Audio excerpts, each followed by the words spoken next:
Before Nike became one of the biggest brands in the world, it was only a small business idea, started by a young man named Phil Knight. At the time, he was a college student who loved running. But there was one problem. Good running shoes were expensive. Phil believed there had to be a better option. One day, he created a simple business idea: import running shoes from Japan and sell them in America for lower prices. After college, Phil traveled to Japan and met with a shoe company called Onitsuka Tiger. Even though he did not have a real business yet, he convinced the company to work with him. Back in America, Phil started selling shoes from the trunk of his car. Slowly, runners started buying them. Soon, a running coach named Bill Bowerman joined the business.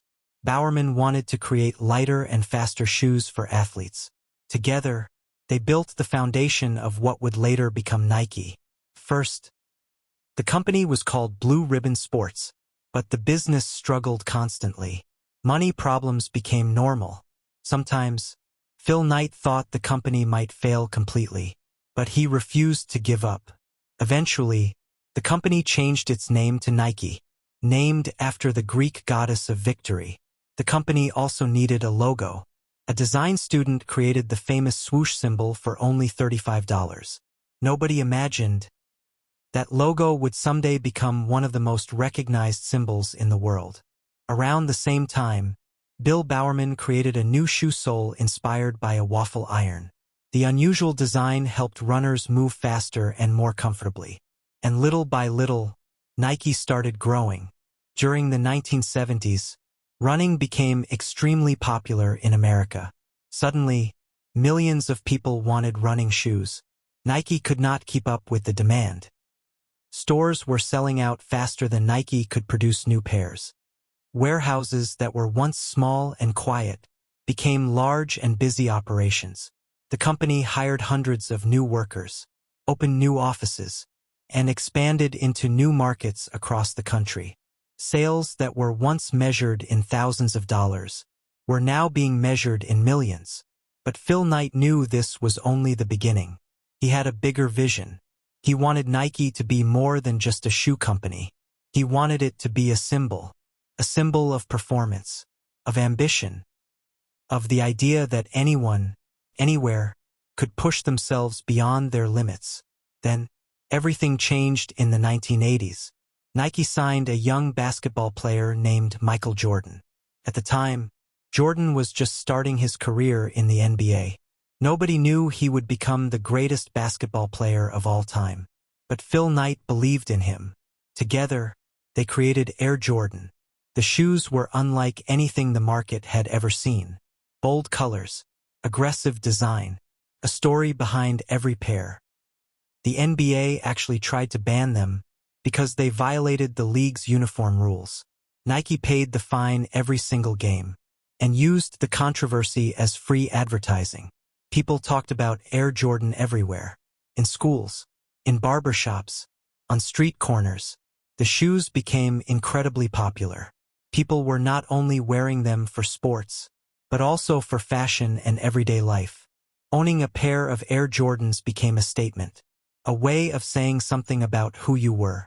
And then, Nike introduced its famous slogan, "Just do it." 3 words.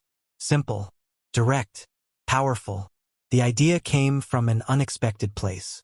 The advertising team was inspired by the last words of a criminal before his execution. But those 3 words, taken out of context, became something entirely different. They became a call to action, a reminder that the only thing standing between you and your goal is the decision to start. The message connected with athletes, with students, with workers, with dreamers, with anyone who had ever looked at a challenge and felt afraid. Just do it told them, do it anyway. By the 1990s, Nike had become a global company.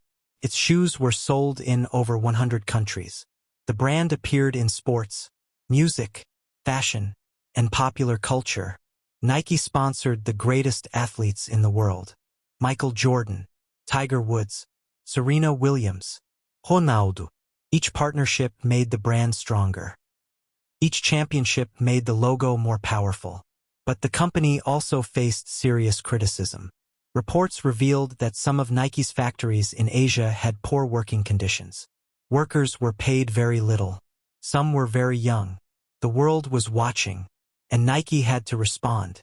The company made changes to its factory standards, created new policies to protect workers, and it worked to rebuild trust with its customers. It was not easy, but Nike adapted. Because that is what Nike had always done. Adapt, survive, grow. The internet changed everything once again. Nike moved online before most companies understood what that meant. It built a direct connection with its customers. Personalized shoes, custom designs, direct delivery. No middlemen, no barriers. Just Nike and the people who wore its products. Today, Nike is worth over $30 billion. It employs nearly 80,000 people around the world. And its products are worn by athletes and everyday people in almost every country on earth. But behind all of that success is a story about a young man selling shoes from the trunk of his car. A story about failure that never became defeat. About creativity that turned a waffle iron into a revolution. About 3 words that inspired a generation. Risk, failure, creativity, persistence. That is the Nike story. And it began with one small idea, inside the mind of a college student who just loved to run. Thank you for listening to VoxStory. And remember, the next time you face something difficult, something uncomfortable, something that makes you want to stop, think of Phil Knight in the trunk of his car. And just do it. Keep learning. Keep going. This is VoxStory.